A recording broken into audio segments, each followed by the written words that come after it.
여러분 안녕하십니까. 잘난 체하는 권입니다. 예, 탁구 이야기를 하고 있었는데 갑자기 나라가 뭐 어떤 사람들은 대부분의 사람들이 지금 이 상황을 뭐 혼란의 시기다, 어려운 시기다, 위기의 순간이다, 이렇게들 인식하고 있는 것 같습니다. 저는 조금, 저도 뭐 비슷할 수도 있지만 조금 다른 생각이 있는 게, 위기의 시기라기보다는 오히려 새로운 시작의 시기가 아니냐. 네, 저는 개인적으로 그런 생각을 합니다. 늘 말씀드리지만 저는 무식하지만 머리가 좋습니다. 무식하지만 머리가 좋다. 뭐 제 생각에는 그 대부분의 사람들이 무식하지만 머리가 좋다라는 주장을 하는 그런 사람을 만나보지는 않았을 걸로 제가 생각을 합니다. 예전에 한 20년 전쯤에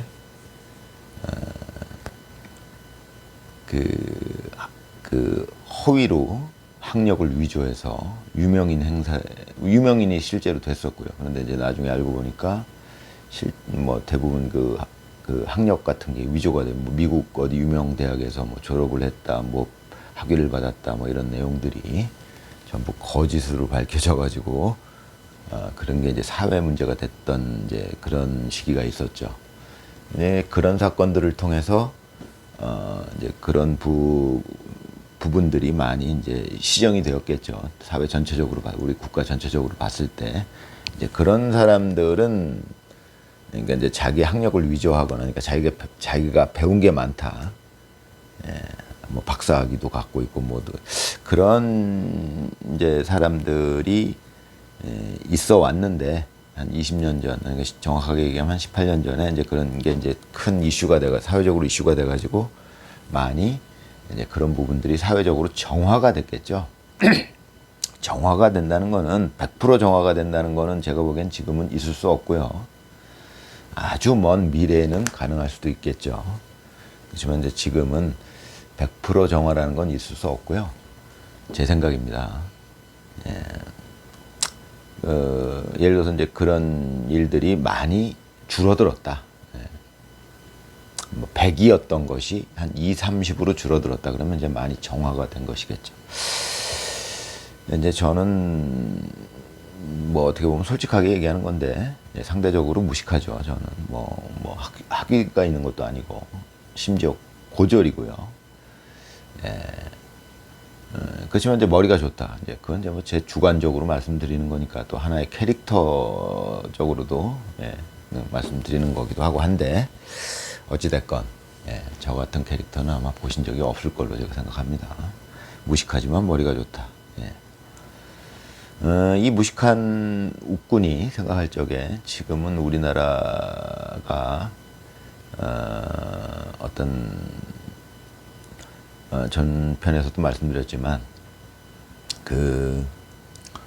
이제 지금까지 사실 뭐 BTS나 뭐 이런 뭐 영화나 뭐 이런 봉준호 감독이나 뭐 이런 한류 스타들, 그러니까 한류가 연예계, 그러니까 이런 문화 쪽으로 이렇게 세계적으로 유명해지고 이제 세계적으로 영향력을 행사하는 상황이 됐는데, 그거 자체가 사실은 기적적인 일이었다. 제가 전편에 말씀드렸죠. 불과 제가 20대 때만 해도 그런 일은 거의 불가능하다라고 느껴지는 분위기였습니다. 그때만 해도 우리나라는 그래도 후진국 쪽에 가깝다라는 이제 생각이 있었고요. 우리는 뭐 그때 중진국이다 이제 이런 표현을 썼었는데, 사실은 후진국에 가까웠죠. 그거를 이제 박정희 대통령이 일단 경제적인 문제에서 우리나라를 어느 정도가 아니라 사실 거의 해결을 했죠. 경제적인 문제를, 이제 어떤 우리나라라는 국가가 가지고 있던 문제 중에 경제적인 문제가 가장 기초적이고 기본적인 문제인데, 이제 그 문제를 거의 기적적으로 해결해 내셨죠. 이제 박정희 대통령이 지금은 역사적 인물이 되셨죠. 예. 그런데 이제 제가 생각하는 거는 뭐냐면 지금 이 시점에서 우리나라가 처해 있는 상황이 뭐냐? 저는 그렇게 생각하죠. 야, 이게 우리나라가 문화적으로 이렇게 세계를 선도할 정도로 이렇게 발전했다는 것 자체가 기적인데, 이제는 정치 쪽에서도 마찬가지 현상이 일어나겠구나. 세계에서 가장 정치가 발전한 나라가 어디냐? 저는 이번 사태를 통해서 곧 우리나라가 될 것이다.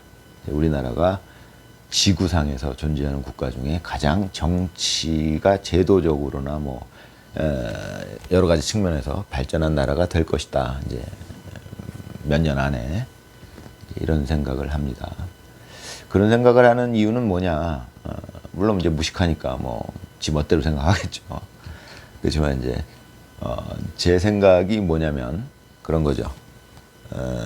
일단은 정치에 관한 이해도, 국민의 이해도 이것이 가장 중요할 것이라고 저는 생각하는데, 정치에 대한 국민의 이해도가 다른 말로 국민의식일 수도 있어요. 국민의식 자체가 수준이 높아진다는 거죠. 한 개인에 있어서는 그 사람의 지식 수준이 높아지는, 이해가, 이제 사회에 대한 이해가 개인에게 있어서 적용될 수 있지만 국민 전체적인 수준에서는 이제 우리나라가 사실 그동안은 이제 정치적으로 후진국이다. 이제 스스로 평가할 때도 그렇게 평가했고요.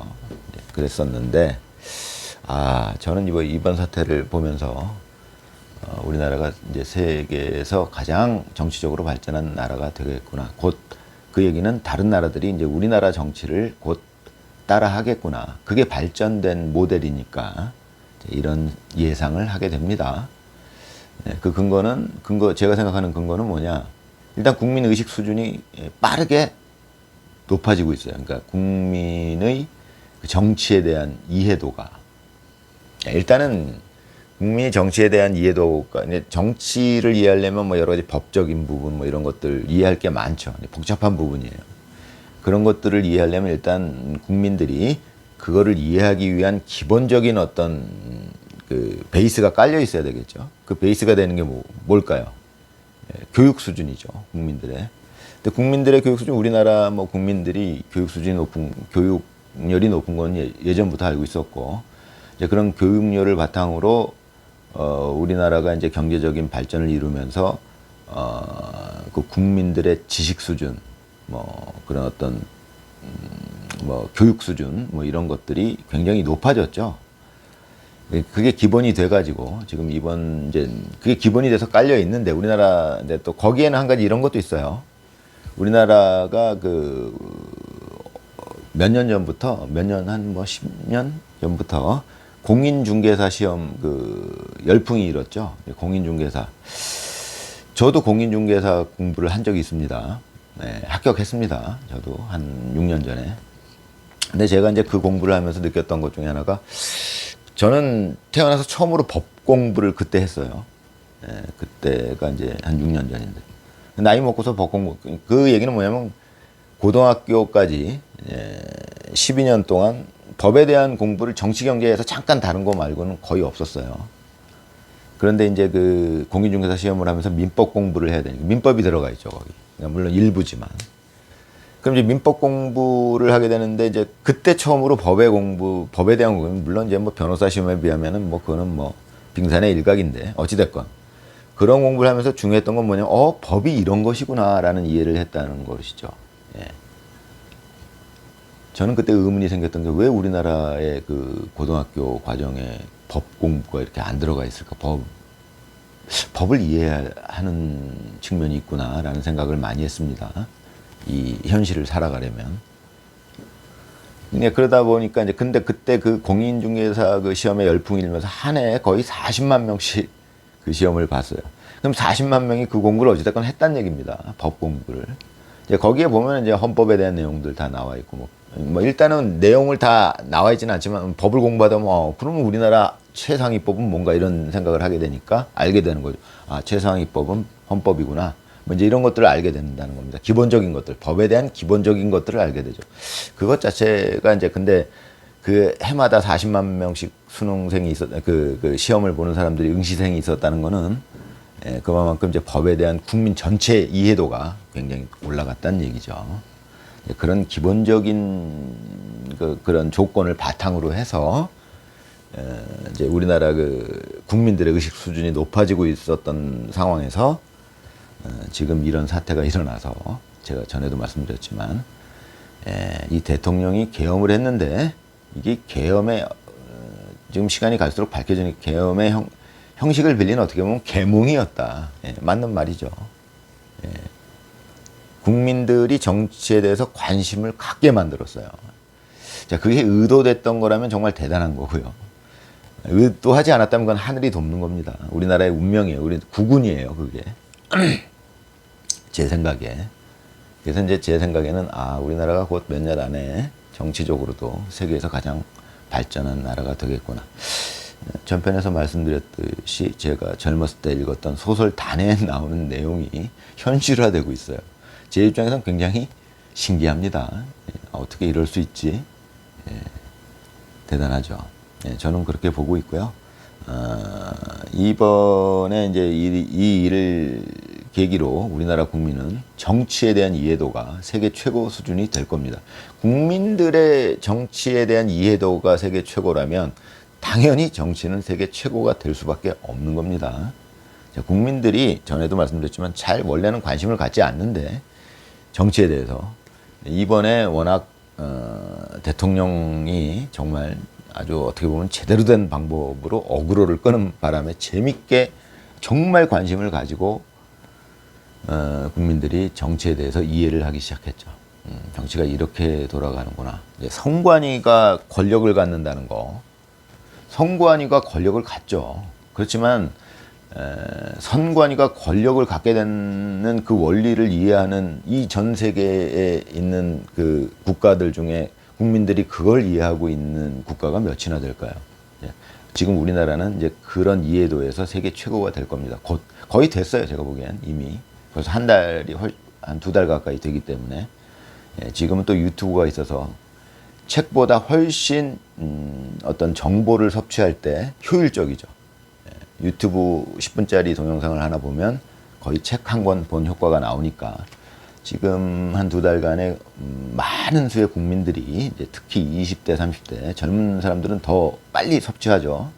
정보, 지식을 유튜브를 통해서 책이 아니라 유튜브를 통해서 이제 그 정치에 대한 그 지식을 이제 흡수하다 보니까 굉장히 빠른 시간에 국민들의 의식 수준이 정치에 대한 이해도가 높아졌다.